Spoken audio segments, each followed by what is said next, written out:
introduction. Good morning, teacher. Good morning, students. Today we learn plant growth and development.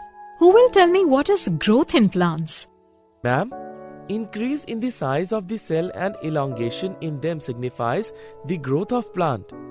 Very good, Suresh. Ma'am, can we measure the growth of plants? Good question, Rahul. Yes, we can. The growth of a plant can be measured by considering various factors such as nutrients availability, water availability, oxygen, etc. One more thing I would like to tell you that there are 5 plant growth regulators. They are auxins, gibberellins, cytokinins, ethylene and abscisic acid. Okay, now it's time to learn about plant growth and development. Objectives. At the end of this lesson, you will be able to explain growth in plants, explain phases of growth, define growth rates, to know quantitative comparison of growth, explain conduction for growth, define differentiation, dedifferentiation, and redifferentiation. Define development, explain plant growth regulators, describe photoperiodism, describe vernalization. Growth. An irreversible increase in the size and number of the cells by division and enlargement is called growth. In plants, the growth generally is indeterminate. Plants have the capacity of unlimited growth because of the presence of meristems at certain locations on their body. The cells of meristems are capable of dividing by their own. When new cells are added in the body of the plant due to the activity of meristem, it is called open form of growth. The root apical meristem and shoot apical meristem are primarily responsible for the elongation of the plant along its axis. In dicot plants, the lateral meristems, vascular cambium, and core cambium are responsible for secondary growth of the plants. Growth is measurable. Growth of the plants can be measured by various factors: increase in cell numbers, fresh weight, dry weight, size of the cell, etc. For example, watermelon cells can increase in size up to 350,000 times. Increase in surface area shows the growth of leaves. Phases of growth. The period of growth is divided into 3 phases: meristematic, elongation, and maturation. Meristematic phase. This phase has continuously dividing cells and is restricted to the apical meristems, both at the root and shoot tips. In this region, the cells are rich in protoplasm. They have large nuclei. Phase of elongation. The aim of this phase is enlargement of cells. Phase of maturation. In this phase, cells undergo maturation to accomplish their final size, shape, and structure. Growth rates. The increased growth per unit time is termed as growth rate. Plants show 2 types of growth: arithmetic and geometric. Arithmetic growth. Only one daughter cell continues to divide while others become mature. For example, root elongating at a constant rate. Mathematically, LT is equal to L0 plus RT, where LT is equal to length at time t, L0 is equal to initial length, R is equal to growth rate. On plotting length against time, a linear curve is obtained. Geometric growth. Initial growth is slow, followed by a rapid increase in growth, followed by a phase where growth slows down. All cells, tissues, and organs typically show this type of growth. Mathematically, W1 is equal to W0 into exponent RT. W1 is equal to final size. W0 is equal to initial size. R is equal to growth rate. T is equal to time of growth. E is equal to base of natural algorithms. Quantitative comparison of growth.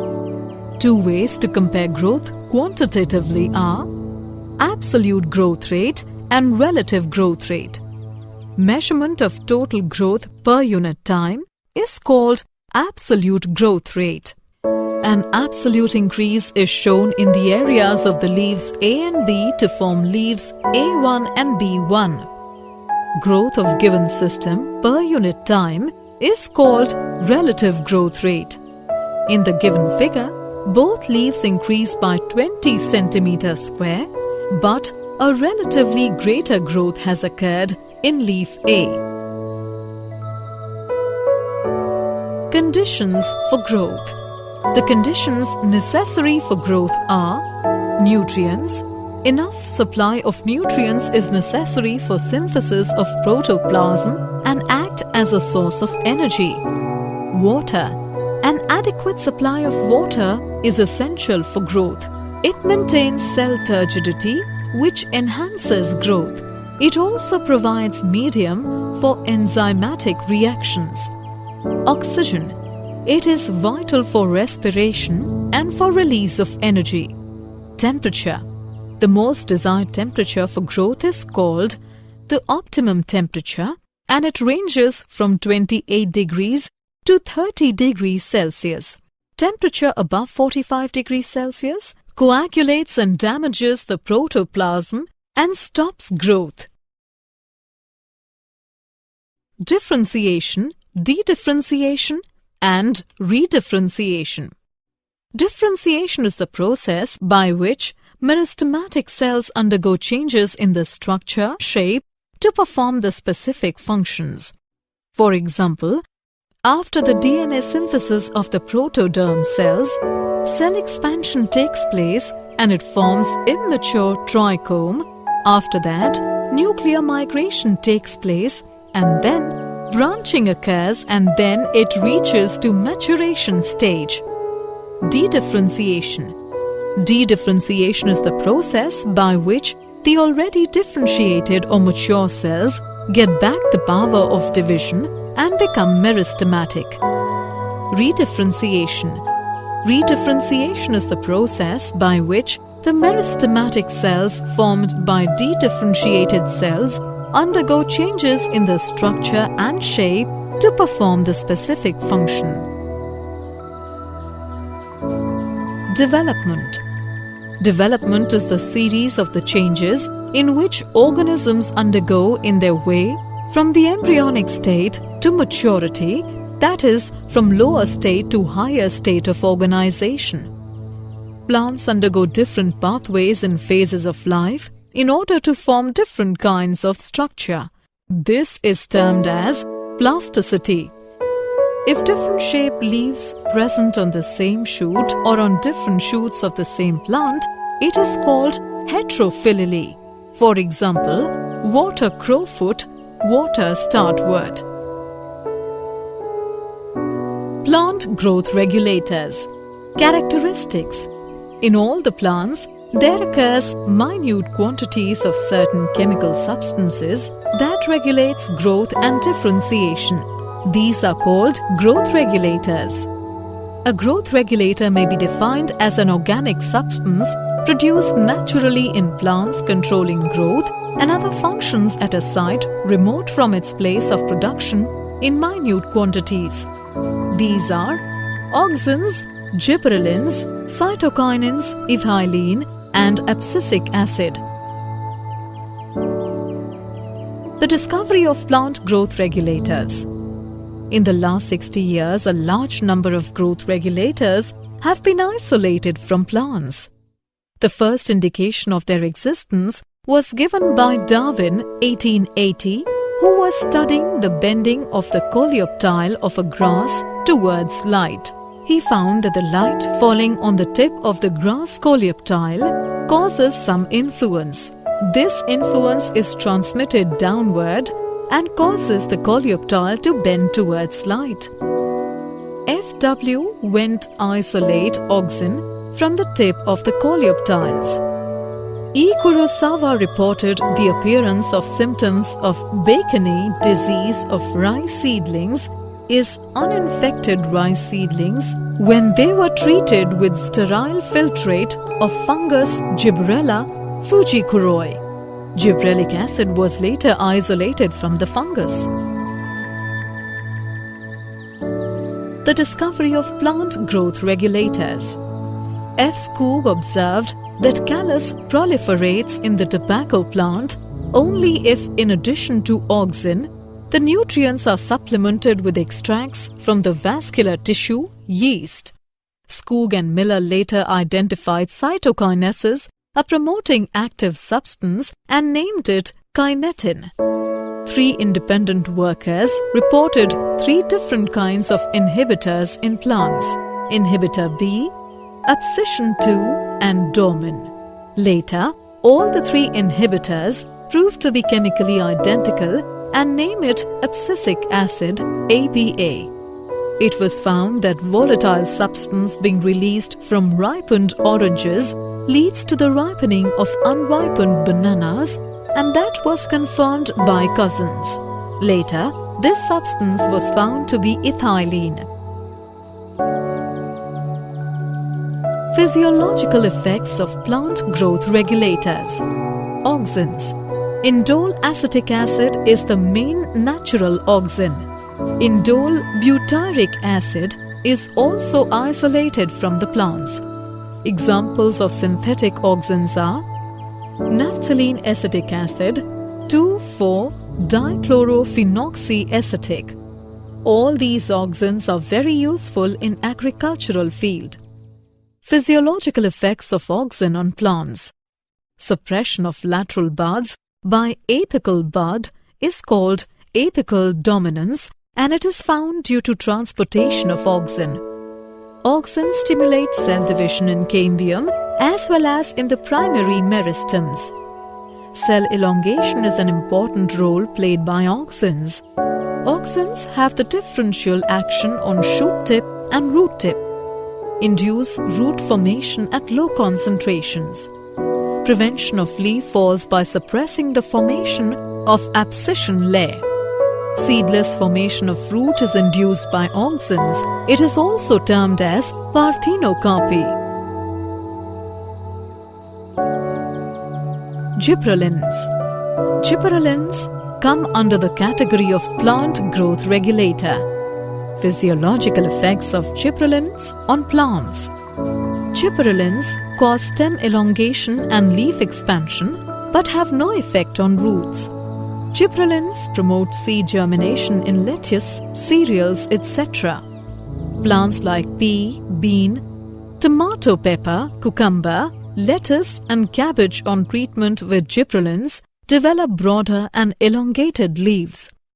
Gibberellins break dormancy of buds and tubers, but in root tubers, the application of gibberellic acid inhibits the development of root tuber. Gibberellin causes parthenocarpy in tomato, apple, etc. Cytokinins. Physiological effects of cytokinins on plants. In the presence of auxins, cytokinins stimulate cell division even in non-meristematic tissues. In parenchyma tissue culture, mitosis is accelerated when auxins and cytokinins are present. It breaks the dormancy of many seeds and promotes their germination. It also promotes the growth of lateral buds. Cytokinins delay the process of aging in plant organs by controlling protein synthesis. It also helps in accumulation of salt in plant cells. Ethylene. Physiological effects of ethylene on plants. It modifies growth by inhibiting the elongation of stem and roots. It inhibits the growth of lateral buds and causes apical dominance. It accelerates the abscission of leaves, flowers, and fruits by formation of abscission layer. It retards flowering in most plants but induces flowering in pineapple, mango, and many other plants. It increases the number of female flowers and fruits in cucumber plants. Abscisic acid. Physiological effects of abscisic acid on plants. It acts as a stress hormone as it stimulates the closure of stomata. It inhibits shoot growth but does not have much effect on roots. It induces seeds to synthesize storage proteins. It also increases the tolerance of plants to different kinds of stress. It acts as antagonist to gibberellins. Photoperiodism. The ability of plants to respond to the relative length of day and night to which the plant is exposed is called photoperiodism. The flowering response of the angiosperms falls into three categories. Short day plants. These plants initiate flowering when the length of the day becomes shorter than a certain critical length. If these plants expose for the length greater than the critical length, then they will remain vegetative. Example of short day plants are Cosmos, Dahlia, etc. Long day plants. These plants induce flowering when day length exceeds critical day length. Example of long day plants are barley, sugar, etc. Neutral day plants. These plants flower regardless of the exposure of light. Example of neutral day plants are sunflower, tomato, etc. Vernalization. Vernalization is a process in which plants expose to low temperature in order to increase the flowering. Many temperature plants have the requirement of vernalization in order to initiate or accelerating the flowering process.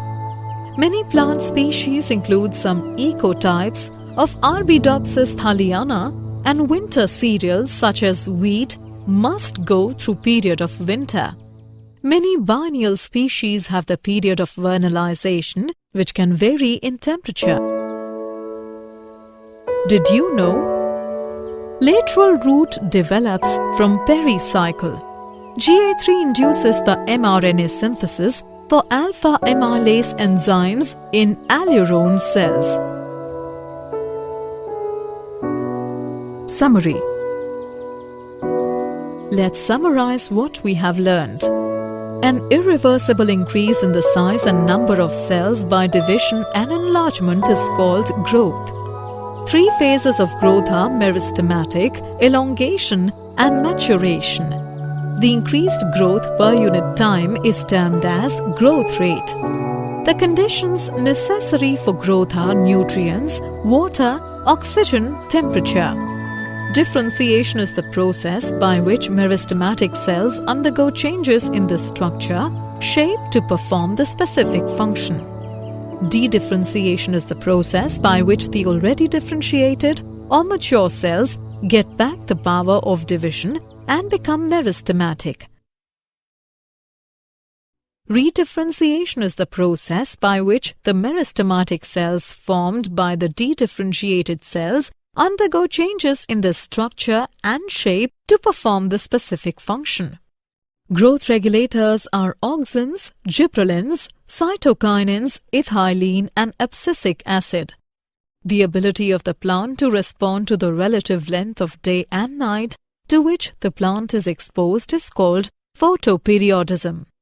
Vernalization is a process in which plants expose to low temperature in order to increase flowering.